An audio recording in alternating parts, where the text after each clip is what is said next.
Hello students.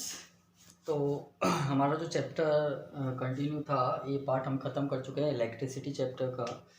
और electricity chapter के ए part से रिलेटेड कुछ न्यूमेरिकल्स हम यहाँ पर करेंगे। और उससे पहले थोड़ा सा फॉर्मूलेज रिकैप कर लेते हैं ताकि थोड़ा इजी रहे न्यूमेरिकल्स के लिए। तो कुछ फॉर्मूलेज अपन स्टार्टिंग से देखते हैं। I equal to q upon t, current के लिए हमने ये फॉर्मूला देखा था। I इक्वल टू यानी electric current equal to electric charge upon time taken. उसके बाद जो दूसरा फॉर्मूला था वो पोटेंशियल डिफरेंस का था, V equal to W upon q, potential difference equal to work upon electric charge. Third formula जो था V equal to I R, Ohm's law के अकॉर्डिंग अपन ने देखा था। आर की यहाँ से वैल्यू अपन अलग से लिख लेते हैं, R equal to V upon I, जहाँ से रेजिस्टेंस देखा था अपन ने। और नेक्स्ट जो फॉर्मूला था वो था आपके पास रेजिस्टिविटी के लिए, R equal to rho L upon A. तो यहाँ से ये फॉर्मूला जनरेट हुआ था, rho equal to R into A upon L. ठीक है बेटा। तो रेजिस्टिविटी के ये फॉर्मूला था। फिर हमने कॉम्बिनेशंस वहाँ पर देखे थे रेजिस्टेंसेस के। तो सीरीज़ के अंदर हमारे पास आर इक्वल टू, अगर तीन रेजिस्टर्स की बात करें तो R1 R2 प्लस R3, कितने भी हो सकते हैं और भी हो सकते हैं, R4 R5। ठीक है। अब नया थ्री रेजिस्टर्स की बात की थी। और पैरेलल के अंदर अगर हम देखें तो 1/R equal to 1/R1 plus 1/R2 plus 1/R3। तो बेटा ये कुछ फॉर्मूलेज हैं, इनका यूज़ करेंगे आज हम कुछ न्यूमेरिकल्स के लिए और समझेंगे न्यूमेरिकल्स को कैसे किया जाता है।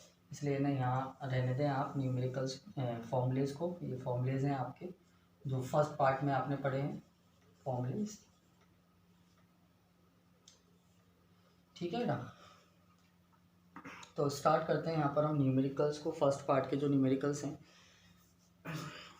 देखो यहाँ एक छोटी सी चीज़ जो हमने डिस्कस वहाँ पर नहीं की थी, नंबर ऑफ इलेक्ट्रॉन निकालने के लिए जो फॉर्मूला है, आपके पास एक क्वेश्चन दिया कि आपको कैलकुलेट करने हैं number of electron present in 1 coulomb of charge, कि 1 कूलम चार्ज के अंदर कितने नंबर ऑफ इलेक्ट्रॉन्स यहाँ पर प्रेजेंट होंगे। तो सिंपल सा एक फॉर्मूला हमारे पास यहाँ पर है नंबर ऑफ इलेक्ट्रॉन्स निकालने का। Number of electrons equal to total charge upon charge on 1 electron. इस तरह के क्वेश्चंस के लिए एक फॉर्मूला है कि जो भी टोटल चार्ज आपको दिया हुआ है उसको एक इलेक्ट्रॉन पर जितना चार्ज है उससे अगर डिवाइड करते हैं तो नंबर ऑफ इलेक्ट्रॉन्स आपके यहाँ पर कैलकुलेट हो जाएंगे। तो 1 कूलम चार्ज आपको यहाँ पर दिया हुआ है 1 कूलम, और एक इलेक्ट्रॉन पर जो चार्ज है उसकी वैल्यू मैं आपको बता चुका हूँ। उसकी वैल्यू होती है 1.6 इंटू 10⁻19 कूलम। तो जब आप इसको कैलकुलेट करेंगे तो जो वैल्यू आपके पास आएगी यहाँ पर, वो वैल्यू क्या रहेगी आपके पास, नंबर ऑफ इलेक्ट्रॉन्स की। इतने नंबर ऑफ इलेक्ट्रॉन्स आपके प्रेजेंट होंगे कितने में, 1 कूलम चार्ज के अंदर। तो इसको कैलकुलेट करेंगे अपन, वैल्यू क्या आ जाएगी, ये आपके यहाँ से मैंने एक पॉइंट हटाया, यहाँ पर मैंने 10 किया, ये वैल्यू ऊपर जाएगी। तो यहाँ मैं ले लेता हूँ 100, सॉरी यहाँ पे मैं 10 की पावर 20/16 मैं ऐसे लिख सकता हूँ इसको। देखो यहाँ ये वाली चीज़ को हम ऊपर लेके जाएंगे 10⁻−19, तो ये प्लस में एक्सपोनेंट में आपने पढ़ा होगा 10⁻19, और एक और यहाँ पर ज़ीरो है तो प्लस का जो है एक्सपोनेंट में इंटू मल्टीप्लाई में होती है, जो पावर्स हैं वो ऐड हो जाती हैं। तो 19 + 1 मैं आपको करके बता देता हूँ। यहाँ से मैंने एक पॉइंट हटाया, ऊपर 10 हुआ, 10 इंटू 10⁻−19 नहीं सॉरी 19, और नीचे मेरे पास बचा 16, तो ये हो गया आपके पास। यहाँ से मैं एक और ज़ीरो इधर ले लेता हूँ, तो 100/16 इंटू 10⁻18। ठीक है बेटा, यहाँ से आप इसको डिवाइड करेंगे तो 16 5 ज़ा 80, 16 6 ज़ा 96, 6 मैंने पॉइंट लगाया, फिर 25 इंटू 10⁻18 इलेक्ट्रॉन्स आपके पास प्रेजेंट होंगे 1 कूलम चार्ज के अंदर। ठीक है बेटा, तो ये आपका एक सिंपल सा एक न्यूमेरिकल है, एनसीईआरटी में आपको दिया हुआ है ये इन टेक्स्ट के अंदर, तो वहाँ आप देख सकते हैं ये वाला न्यूमेरिकल। तो इस तरह से नंबर ऑफ इलेक्ट्रॉन्स जो है निकालने के लिए आप ये फॉर्मूलाज यहाँ पर यूज़ कर सकते हैं। ठीक है बेटा, चलो आओ ज़रा कुछ रेजिस्टेंस के रिलेटेड, रेजिस्टिविटी से रिलेटेड क्वेश्चन हम यहाँ पर देखेंगे कैसे सॉल्व करते हैं। न्यूमेरिकल सॉल्व करने के लिए बेटा कुछ कंसेप्ट आपको याद रखने हैं कि जब भी आपको कोई भी वैल्यू पर न्यूमेरिकल दिया हुआ होता है, तो आपको सबसे पहले वहाँ से गिवन वैल्यूज़ जो भी आपको उस न्यूमेरिकल में वैल्यूज़ दी हुई हैं, तो उनको आप नोट आउट करें विद सिंबल से कि क्या क्या दिया हुआ है।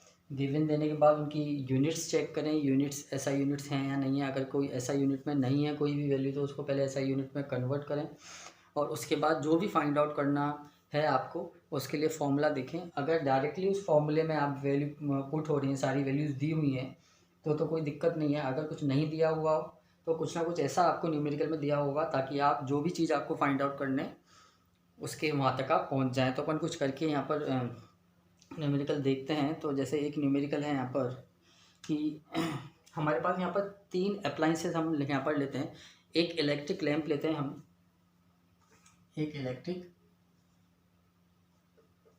लैंप, एक हम लेते हैं टोस्टर, एक इलेक्ट्रिक लैंप, एक टोस्टर, एक वाटर फिल्टर।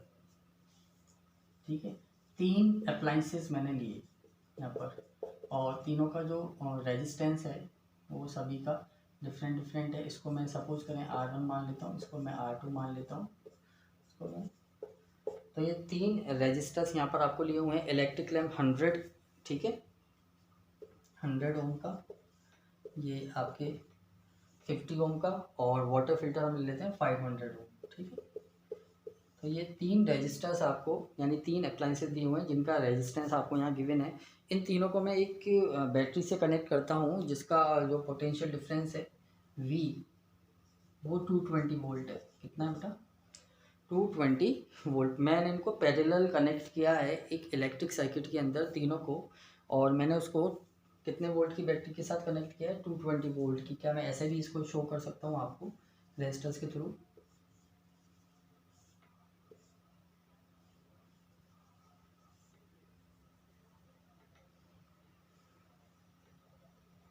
इस तरह से मैंने यहाँ पर पैरेलल में कनेक्ट किया है।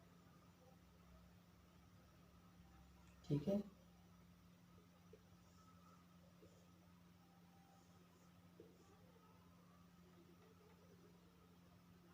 और इसको मैंने कितने सोर्स की वोल्ट बैटरी से जोड़ दिया है?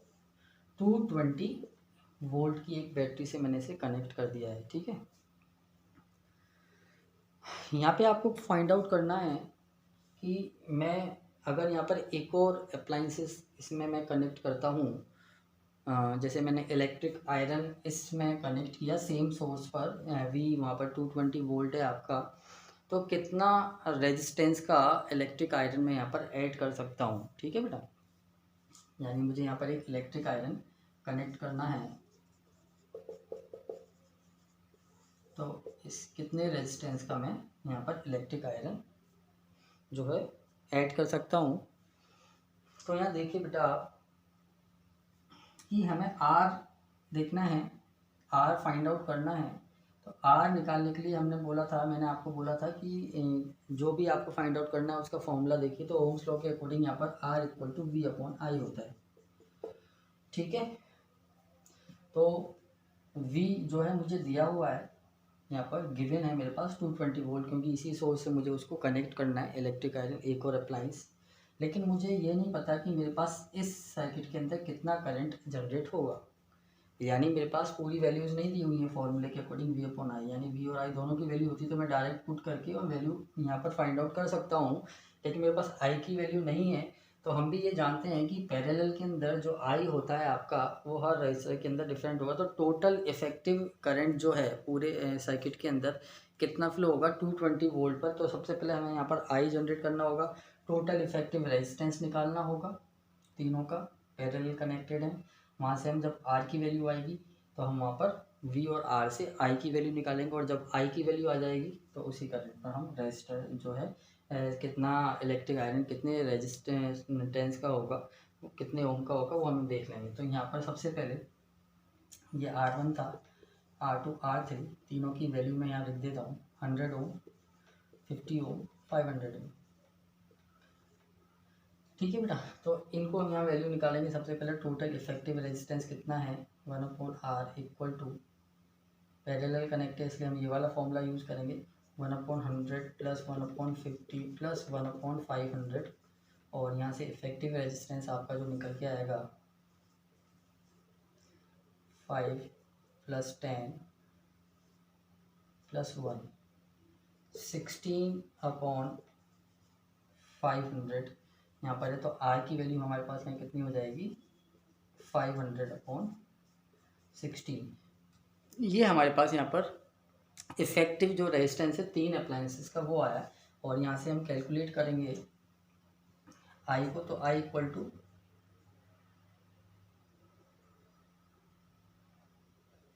We upon R. ठीक है बेटा, V equal to I R होता है आपके पास, तो I equal to V upon R. तो यहाँ पर वैल्यू पुट करते हैं इस वाले फॉर्मूले में, तो ये वैल्यू आपके पास आ जाएगी, वी मेरे पास 220 है और इसको मैं नीचे करता हूँ, ये 500 इंटू 16, ये ऊपर चला जाएगा आपका वैल्यू 500/16 जो वैल्यू थी नीचे पुट करता हूँ, 16 आपका ऊपर चला जाएगा। यहाँ से अगर मैं कैलकुलेट करता हूँ तो 0 से 0 आपकी कट, 2 से 25, 2 से 8, तो ये आ जाएगा आपके पास 176/25 जो है मेरे पास यहाँ पर आई की वैल्यू आ गई है। ठीक है, इतना एम्पियर का मेरे पास करंट है। मैं इसको और भी पॉइंट में भी कर सकता हूँ, यानी अगर मैं इसको पॉइंट में निकालता हूँ तो ये वैल्यू आ जाएगी मेरे पास 25 और 7 और 7.04 यहाँ पर मेरे पास एम्पियर, इतनी वैल्यू करंट की है मेरे पास इस सर्किट के अंदर। ठीक है बेटा, ये जो सर्किट है इसके अंदर आई की वैल्यू कितनी है 7.04 एम्पियर। मैं फिर से बता देता हूँ, ओवरऑल इफेक्टिव रेजिस्टेंस निकलेगा तीनों रेजिस्टेंस का, तो टोटल आर की वैल्यू हमारे पास कितनी आई थी, वहाँ से हमें I equal to V upon R, क्योंकि ये हमें दिया हुआ है, ये भी हमारे पास है, आई कैलकुलेट करना है, तो ये हमने यहाँ पर करंट की वैल्यू निकाल ली। अब अगर आप एक अप्लायंस और इसमें कनेक्ट करना चाहते हैं इलेक्ट्रिक आयरन सेम सोर्स पर 220 वोल्ट पर, तो कितना रेजिस्टेंस होगा टोटल उस करंट पर, तो R equal to V upon I formula था, तो वी की वैल्यू अपन यहाँ पुट करेंगे 220 और करंट की वैल्यू हमने निकाल ली 7.04। ठीक है, तो यहाँ से जब आप इसे कैलकुलेट करेंगे तो कैलकुलेट करने पे आपका आंसर आना चाहिए 31.25 ओम।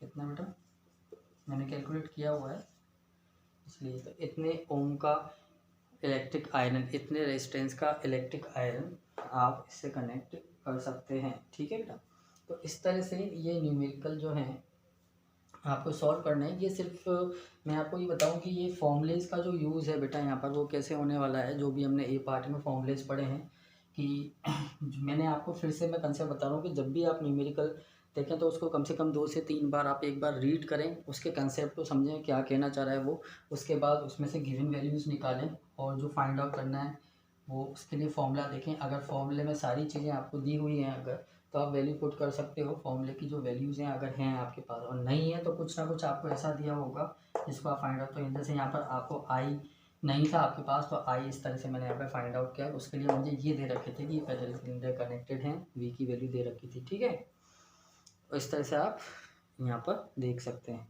नेक्स्ट न्यूमेरिकल हम देखते हैं बेटा, और भी कुछ 2-4 न्यूमेरिकल, ताकि आपको थोड़ा आइडिया हो जाए और आप घर पर बैठकर इजीली इनको कर पाएँ। ये भी आपके बेटा एनसी में, ये भी जो भी न्यूमेरिकल डिस्कस कर रहा हूँ अभी सारे एनसीईआरटी के हैं आपके, तो इजी रहेगा, आपको हेल्प मिलेगी।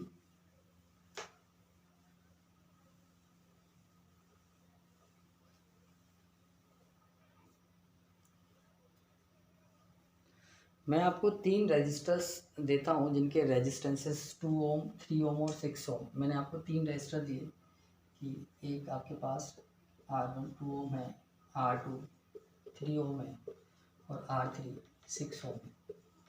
ये 3 रजिस्टर्स मैंने आपको दिए और अब मैं आपसे कहता हूँ कि मैं इन्हें किस तरह से कनेक्ट करूँ कि मेरा टोटल रेजिस्टेंस यानी 2 कैसे दें, ये टोटल रेजिस्टेंस मेरे पास 4 ओम आ जाए, या मैं इनको इस तरह से कनेक्ट करूँ कि टोटल रेजिस्टेंस मेरे पास 1 ओम आ जाए। ठीक है, तो यहाँ पर अपन को सीरीज़ एंड पैरेलल कॉम्बिनेशंस की बात करनी है, जो हमने कंसेप्ट देखा था, फॉर्मूला देखा था यहाँ पर, कि अब बस मुझे ये देखना है कि मुझे इनको कैसे कनेक्ट करना है तीनों रजिस्टर्स को सीरीज़ में या पैरेलल, कि मुझे क्या मिल जाए 4 ओम रेजिस्टेंस या 1 ओम रेजिस्टेंस, पहले केस में 4 ओम और दूसरे केस में 1 ओम रेजिस्टेंस। तो अगर 4 ओम रेजिस्टेंस आपको इफेक्टिव रेजिस्टेंस जो रिजल्टेंट रेजिस्टेंस है तीनों का, अगर 4 ओम चाहिए तो मैं इनको कैसे कनेक्ट करूँ तीनों को। तो फर्स्ट केस की अपन यहाँ बात कर रहे हैं ए। फर्स्ट केस के अंदर आप कैसे कनेक्ट कर सकते हैं, देख सकते हैं इसको कि 3 और 6 ओम को मैं पैरेलली कनेक्ट करता हूँ,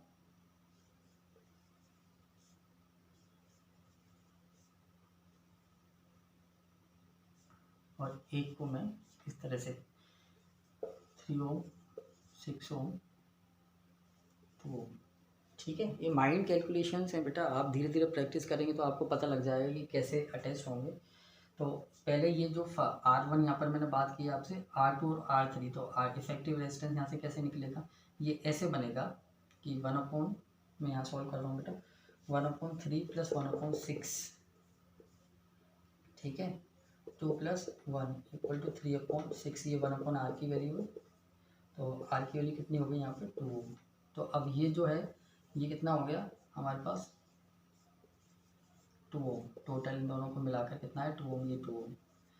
नेक्स्ट में हमने R = 2 ओम + 2 ओम = 4 ओम। तो आपका जो इफेक्टिव रेजिस्टेंस जो आप चाह रहे थे कि मैं इन 3 रेजिस्टर्स को कैसे कनेक्ट करूं, वो हमारे पास ऐसे आया है, 4 ओम की वैल्यू यहाँ पर आ गई है। यहाँ पर R डैश की बात कर लेते हैं, तो ये R डैश हमारे पास था, यहाँ पर फॉर्मूला रख लेते हैं, टोटल रेजिस्टेंस R डैश, ठीक है, और ये R डबल डैश, ये मेरे पास R1 की वैल्यू है, R डैश और R1 की वैल्यू, तो यहाँ पर मैंने निकाला 1/R2 + 1/R3 से, इस तरह से ये मुझे शो करना पड़ेगा पेपर के अंदर। तो 3 रेजिस्टर्स को मैंने कैसे, 2 को मैंने पैरेलल लिया, जो 3 ओम वाले और 6 ओम वाला रेजिस्टर था उसको मैंने पैरेलल कनेक्ट किया, और एक को मैंने सीरीज़ में कनेक्ट किया। ज़रूरी नहीं है आप सभी को पैरेलल करें या सभी को सीरीज़ में कनेक्ट करें, वो आपको देखना है किसको पैरेलल, किन 2 रेजिस्टर्स या 3 रेजिस्टर्स को पैरेलल रखना है, किसको सीरीज़ में रखना है। ये जो भी आपको वैल्यू चाहिए उसके लिए आपने एक मुझे 1 ओम की रिक्वायरमेंट है बी वाले केस के अंदर, तो बी वाले केस में मैं क्या करूँगा कि मैं यहाँ पर तीनों को पैरेलल कनेक्ट करके देखता हूँ एक बार कि पैरेलल कनेक्ट 1 ओम, सॉरी 2 ओम, 3 ओम और एक 6 ओम का रजिस्टर, 2 ओम, 3 ओम और 6 ओम, इनको मैंने सीरीज़ में कनेक्ट किया है। सीरीज़ में कनेक्ट करके ये R1 + 1/R2 + 1/R3, ये 3 रेजिस्टर्स को मैंने जोड़ा, इनकी वैल्यू पुट करता हूँ 1/2 + 1/3 + 1/6, यहाँ पर एलसीएम 6 है मेरे पास, 2 3 3 2 +1, तो ये आ गया कि 6/6 यानी 1 ओम। तो जो आपको सेकंड केस में चाहिए था, यानी अगर आपको रेजिस्टेंस कम चाहिए बेटा तो पैरेलल कनेक्ट करें। यहाँ पर जैसे कम वैल्यू दे रखी है आपको, जैसे यहाँ पे 1 ओम दे रखा है हमारे पास बड़े रेजिस्टेंस है, तो आपको वैल्यू कम करनी है तो पैरेलल आपको, यहाँ पर भी देखो 4 ओम की वैल्यू थी, जबकि इनको अगर मैं तीनों को सीरीज़ में कनेक्ट करता हूँ तो मेरे पास 11 ओम की वैल्यू आती है। तो यानी आपको समझ में आ जाएगी इसको देखते ही कि यार मुझे यहाँ पर 4 ओम निकालना है, यानी वैल्यू कम आ रही है, जो रेजिस्टेंसेस मुझे रेजिस्टेंस दिए हुए हैं उनसे वैल्यू कम है, तो ज़रूर यहाँ पर पैरेलल कनेक्शंस होंगे। तो जितनी ज़्यादा कम वैल्यू होती जाएगी उतने ही ज़्यादा कॉम्बिनेशंस पैरेलल में बढ़ते जाएंगे। जैसे मैंने यहाँ पर 2 रेजिस्टर्स को पैरेलल रखा, एक को सीरीज़ में रखा क्योंकि यहाँ 4 ओम था, उससे भी कम हो गया, यानी तीनों ही पैरेलल आएंगे। ठीक है, तो ये प्रैक्टिस से, अभी आप जब प्रैक्टिस करेंगे तो आपको आइडिया लग जाएगा कि मुझे कितने रजिस्टर्स को पैरेलली कनेक्ट करना है और कितनों को सीरीज़ में, कौन से और किस वैल्यू के रजिस्टर को पैरेलल में डालना है, किसको सीरीज़ में डालना है। ये आपको प्रैक्टिस से सॉल्व हो जाएगा। एक बार आप देख लें बेटा, तो आगे बढ़ते हैं और न्यूमेरिकल्स पर।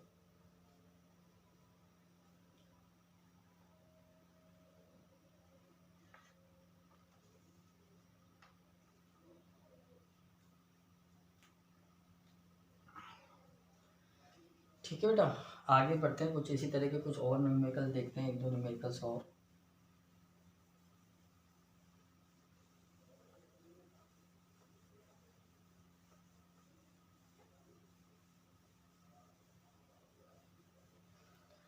आपकी जो इसके बाद जो आने वाली क्लास है शायद वो जूम ऐप पे हो जाए।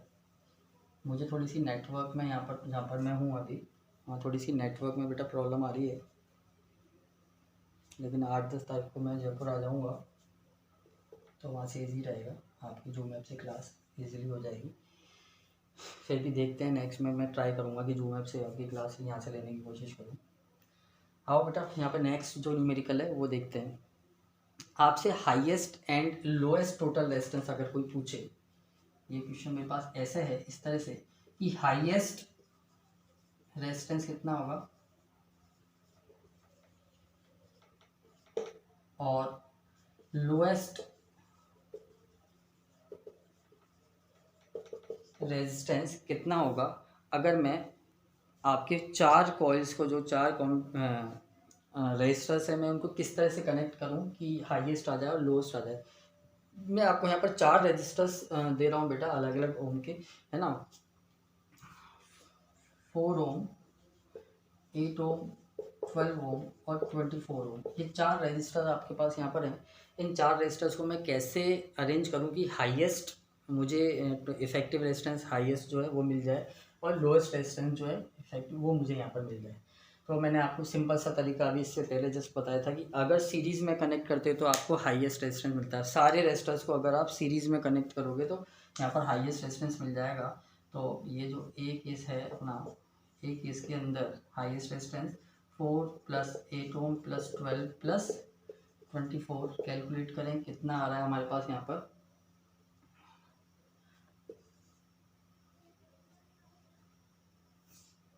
48। ठीक है, यानी आपके पास हाईएस्ट रेजिस्टेंस इनके ये जो कॉम्बिनेशन है यहाँ पर जितने भी, इनको मैं कैसे कंबाइन करूँ कि इस तरह के कॉम्बिनेशन में मुझे सारे हाईएस्ट चाहिए तो सारों को मुझे सीरीज़ कॉम्बिनेशन में डालना पड़ेगा, और मिनिमम वैल्यू चाहिए यानी लोएस्ट वैल्यू चाहिए तो सभी को आप पैरेलल में कनेक्ट कर दो। ठीक है, तो बी केस के अंदर इजीली 1/4 + 1/8 + 1/12 + 1/24, एलसीएम मेरे पास यहाँ पर 24 है, 6, 3, 2 + 1, टोटल कितना आया 12/24। ये मेरे पास वैल्यू है 1/, आप ध्यान देना बेटा, ये 1/r की पैरेलल के अंदर ये वैल्यू 1/r की है। ठीक है, आप नीचे r की वैल्यू जब आपको लेनी है तो इसको उल्टा करना होगा आपको, जो भी वैल्यू आई है 1/r की तो ये 2 ओम वैल्यू आ जाएगी। तो यहाँ पर इनके कॉम्बिनेशन में अगर मैं सभी को पैरेलल कॉम्बिनेशन में डालता हूँ इन 4 रेजिस्टर्स को, तो आपको लोएस्ट वैल्यू 2 ओम मिलेगी, इससे लोएस्ट वैल्यू नहीं आ सकती इन कॉम्बिनेशन।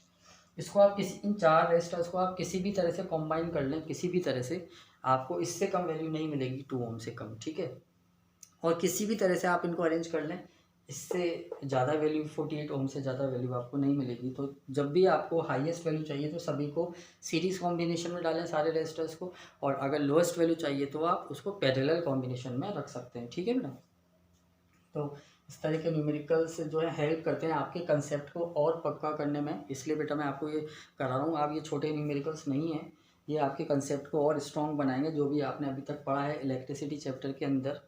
ठीक है, आओ ज़रा एक और देखते हैं इसी तरह का, इससे थोड़ा सा डिफरेंट। अगर आप बेटा 100, मैं मिनिमम बता रहा हूँ आपको कि मिनिमम अगर आप 100 न्यूमेरिकल्स कर लेते हैं किसी टॉपिक पर, फिज़िक्स की बात हो रही है बेटा यहाँ पर, अभी यहाँ पर वैसे तो सभी के लिए अप्लाई, मैं अभी फिज़िक्स ले रहा हूँ तो मैं इसलिए बता रहा हूँ कि अगर 100 न्यूमेरिकल्स आपने, जैसे इलेक्ट्रिसिटी चैप्टर के आपने 100 न्यूमेरिकल्स कर लिए हैं डिफरेंट टाइप के, तो मुझे नहीं लगता आपको किसी भी पेपर में किसी भी टाइप का न्यूमेरिकल आपके आएगा तो आपको दिक्कत आएगी। ठीक है, तो प्रैक्टिस आती है, न्यूमेरिकल्स तभी आते हैं आपको जब आप प्रैक्टिस करते हैं और कंसेप्ट समझते हैं। जो कंसेप्ट टीचर आपको पढ़ा रहा है उस कंसेप्ट को आपको पूरा समझना है कि कैसे सीरीज़, क्या पैरेलल, ठीक है, क्या होता है पोटेंशियल डिफरेंस, क्या इलेक्ट्रिक करंट, क्या चार्ज। तो ये आपको तब समझ में आएगा जब आप उसके बेसिक कंसेप्ट को समझेंगे। ठीक है, ज़रूरी नहीं है कि कोई भी न्यूमेरिकल देख के डायरेक्ट फार्मूला आप लर्न कर लें, फार्मूले में वैल्यू पुट कर दें, ऐसा नहीं है। वो फॉर्मूले कई बार ऐसे न्यूमेरिकल्स अभी अपन करेंगे आगे कि ऐसे न्यूमेरिकल्स हैं जिसमें वैल्यू नहीं देगी, वैल्यू आपको उसके कंसेप्ट से ही पता लगेगी कि आपने जो कंसेप्ट पढ़े हैं अगर वो आपको सही से आते हैं तभी आप वहाँ से वैल्यू निकाल पाओगे कि मुझे गिवन क्या दिया है, यानी दिया हुआ क्या है, गिवन क्या है। ठीक है, तो इसलिए कंसेप्ट होना बहुत ज़रूरी है। तो यहाँ एक न्यूमेरिकल हम और देख रहे हैं, ये भी आपके एनसीईआरटी का है कि आपके पास एक कंडक्टर है जिसका रेजिस्टेंस कितना है, R। ठीक है, तो ये बात कर रहा है बेटा कि अगर आप इसे कट करते हैं, इस जो वायर है इस कंडक्टर को 5 पार्ट्स में आपने कट किया। ठीक है, 5 पार्ट, 1 2 3 4 5। अगर आप इसे 5 पार्ट्स में कट करते हैं और पैरेलली अटैच करते हैं तो जो नया रेजिस्टेंस होगा वो कितना, यानी नया रेजिस्टेंस मीन्स नया रेशो क्या होगा रेजिस्टेंस का, R/R'। ये तो हमें दिया हुआ है R, ये तो हमारे पास कंडक्टर है कि इसका रेजिस्टेंस R है। लेकिन जब मैं इसको 5 पार्ट में कट करने के बाद इन्हें पैरेलली अरेंज करूँगा तो नया जो रेजिस्टेंस है वो कितना होगा। ठीक है, तो बेटा यहाँ पर सिंपल सा क्वेश्चन है कि अगर मैं 5 पार्ट में कट करता हूँ हर पार्ट के लिए, तो हर पार्ट को भी जब मैं पैरेलल कनेक्ट करूँगा तो कितना हो गया, R/5। हर पार्ट का रेजिस्टेंस कितना हो गया, R/5। इनको मुझे पैरेलली कनेक्ट करना है तो मैंने इनको पैरेलली कनेक्ट किया। तो पैरेलली कनेक्ट करने के लिए फॉर्मूला क्या लगे, 1/R। एक रेजिस्टेंस की वैल्यू कितनी है, R/5। ठीक है, तो 1/R इक्वल टू, अब 1/ ये R1 है, ये R2 है, ये R3, R4, 5 रेजिस्टर्स हैं, इनकी एक रेजिस्टर R1 की वैल्यू क्या है, R15 अपॉन में जा रही है चीज़, तो मैं यहाँ पर R/5 plus 1/R/5 plus 1/R/, parallelly connect है ना, इसलिए मैं ये वाला फॉर्मूला यूज़ करूँगा, 1/R/5 प्लस 1/R/5। जब मैं इसको ठीक करूँगा तो ये कैसे आएगा, इसको ऊपर चला जाएगा, 5/R plus 5/R plus 5/R plus 5/R plus 5/R। तो इस तरह से मैंने यहाँ पर वैल्यू पुट करी। यहाँ से जब मैं निकालूंगा एलसीएम लिया R, तो कितना आ जाएगा बेटा, यहाँ पर R1 जब 1 और 1 से 5 प्लस 5 प्लस 5। छोटी छोटी चीज़ें बेटा सारी सिखानी पड़ती हैं, कई बच्चों को एलसीएम लेना भी नहीं आता। अभी कई ऐसे बच्चे होते हैं, ये मैं नहीं कह रहा कि आपको नहीं आता, लेकिन कुछ ऐसे अगर हैं जिनमें नहीं आता, कुछ बच्चे नहीं कह पाते, थोड़े से डाउट में रहते हैं, तो कोई दिक्कत नहीं है। आप नॉलेज कहीं से भी कैसे भी मिल जाए बेटा, वो आपके काम आएगी। 25 पाएगा, तो ये वैल्यू किसकी आई है, 1/R की। तो यहाँ से R' निकाल रहे हैं ना अपन, नया रेजिस्टेंस यहाँ पर, तो R' की वैल्यू कितनी होगी, यहाँ से उल्टा कर देंगे उसको अपन, R/25 यहाँ से R' की वैल्यू है। ठीक है, तो आप अगर रेशो निकालना चाहते हैं R/R' का, तो यहाँ वैल्यू पुट कर लीजिए आप, R' की वैल्यू कितनी थी, R/25। ठीक है, ऊपर चला जाएगा, वैल्यू से वैल्यू कट जाएगी, तो वैल्यू कितनी आ जाएगी आपके पास यहाँ पर, 25। ठीक है, तो इस तरह से आपके ये न्यूमेरिकल्स जो हैं होंगे। आप इसको एक बार देख लीजिए, तो आगे बढ़ते हैं बेटा।